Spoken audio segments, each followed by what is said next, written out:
morning, students. I hope you all are fine at home, spending quality time with your family members and doing some creative work too. To fight against COVID-19, it is very much important to stay at home, which is the most safer place. So by sitting at home also, we can study. Now we will start with the economics, that is the Indian economic development. Look, this is a subject in which two things are most important. First is understanding and second is learning. पहले आपको अच्छे से उसे समझना पड़ेगा और फिर उसे लर्न करना पड़ेगा. ये दोनों चीज important है because this is a language in which you will be able to score good marks अगर आप अच्छे से उसे लिख पाओ तो. So, जितनी अच्छी लैंग्वेज लिखोगे उतने ही अच्छे ज्यादा मार्क्स स्कोर कर पाओगे. राइट ओके, अब इसमें टोटल 3 यूनिट्स है. तो सबसे पहले हम स्टार्ट करेंगे यूनिट नंबर 2 से. आपको क्वेश्चन होगा कि मैम हम डायरेक्टली यूनिट 2 क्यों ले रहे हैं. Unit 2 is containing 22 marks. Indian economic development total 40 marks का होगा. उस 40 मार्क्स में से 22 मार्क्स ये यूनिट 2 के ही है. ठीक है. So this is the unit which is containing maximum number of marks. So today we are starting with unit 2. तो उसके सबसे पहला चैप्टर हम स्टार्ट करते हैं poverty. So let's start. Okay students, now what is in general sense poverty?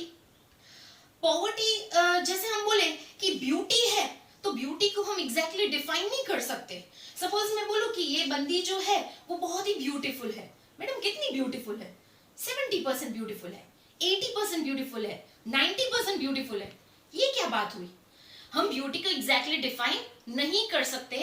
वैसे ही हम poverty को भी डिफाइन नहीं कर सकते, लेकिन उस सिचुएशन को समझ सकते हैं. चलो, तो पॉवर्टी क्या है? It refers to such a situation, वो एक ऐसी सिचुएशन है in which an individual is unable to fulfill the basic necessities of life. Poverty एक ऐसी सिचुएशन है जिसमें कोई भी इंसान जो उसकी बेसिक नीड्स को भी फुलफिल नहीं कर सकता वो. ओके, बेसिक नीड्स में क्या आता है तो हमें पता ही है, फूड, क्लोथिंग, शेल्टर, रोटी, कपड़ा, मकान. लेकिन अब 2 चीजें और भी हम ऐड कर सकते हैं, that is education as well as health. Education, at least हमें बेसिक एजुकेशन होना चाहिए जितना हम समझ सकते हैं कोई भी चीज को और हम खुद अपना वो डिसीजन ले सकते हैं. और हेल्थ भी इंपॉर्टेंट है because you all have heard that health is wealth. तो हमारी अच्छी हेल्थ होगी तो ही हम काम कर पाएंगे, काम करेंगे तो ही हम कमा पाएंगे, और अगर कमाएंगे तो ही हम ये पॉवर्टी की सिचुएशन में से निकल सकेंगे. ठीक है. तो जिस इंसान के पास ये बेसिक नेसेसिटीज भी ना हो तो उस इंसान को हम पुअर कहेंगे और उस सिचुएशन को हम पॉवर्टी कहेंगे. ठीक है. आई होप इतना आपको क्लियर है. Now we will move on to the next topic, that is measures of poverty. So let's start. Yes, my dear students, regarding measures of poverty, there are 2 ways to measure poverty. First is the relative poverty and second is the absolute poverty. इन दोनों topic में से सबसे ज्यादा important जो है वो है absolute poverty. अगर हम इंडिया की बात करें जहां पे हम रहते हैं तो हमारे यहाँ पे एब्सोल्यूट पॉवर्टी का कंसेप्ट लागू पड़ता है. ठीक है. चलो, अब फर्स्ट हम बात करेंगे रिलेटिव पॉवर्टी के बारे में. What is relative poverty? उसमें it refers to the poor people in relation to other people, regions और नेशंस. यहाँ पे कंपैरिजन किया जाता है कि कोई भी 2 बंदे हैं, a and b. A suppose 20,000 कमा रहा है और बी सपोज 15,000 कमा रहा है.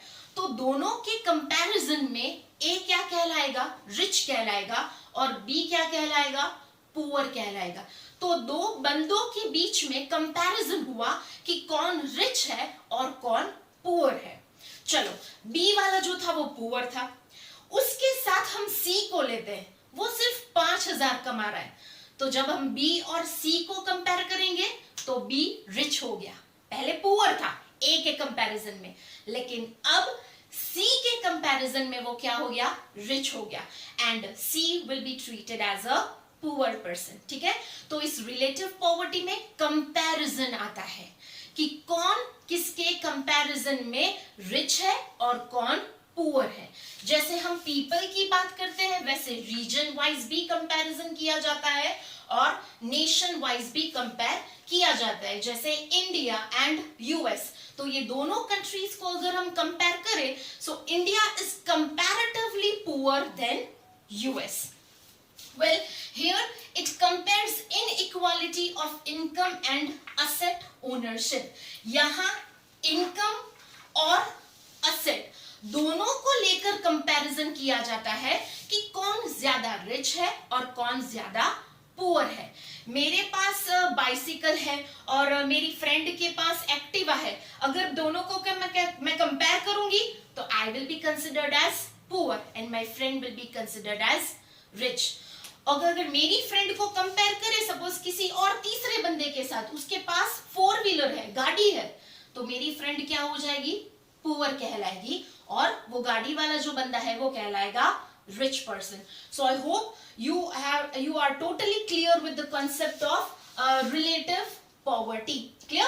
Now we will move on to the next part, that is absolute poverty. So let's start. Yes students, अब absolute poverty जो सबसे important topic है इंडिया में, मैंने जैसे पहले बोला कि एब्सोल्यूट पॉवर्टी का कंसेप्ट ज्यादा लागू पड़ता है because India is a developing country, right. और डेवलपिंग कंट्री में ऐसा है कि जहां पे मेजॉरिटी पीपल जो है वो बहुत सारे ऐसे हैं जो पुअर है, जिसके पास बेसिक नीड्स है ही नहीं, बिल्कुल भी नहीं है, जिसको खाना भी नहीं मिलता है, रहने के लिए छत भी नहीं है, कपड़े भी ढंग के नहीं है उनके पास, वो लोग, right? So here the total number of people living below poverty line, most important, living below poverty line.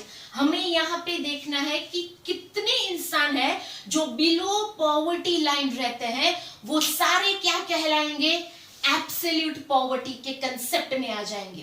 वो जितने भी बंदे होंगे they are treated to be absolutely poor, वो perfectly poor ही है, पता ही है। यहाँ पे कोई भी कंपैरिजन नहीं किया जाएगा कि ये ज्यादा पुअर है या कम पुअर है, पता ही है पुअर ही है, क्यों, क्योंकि उसके पास बेसिक नीड्स नहीं है। So here the concept of poverty line is used to measure absolute poverty. तो सबसे पहले तो हमें ये समझना होगा कि ये poverty line है क्या, क्योंकि उसी के बेसिस पे हम समझ पाएंगे कि वो absolute poor कैसे हुए। So now we will move on to the concept of poverty line. So let's start.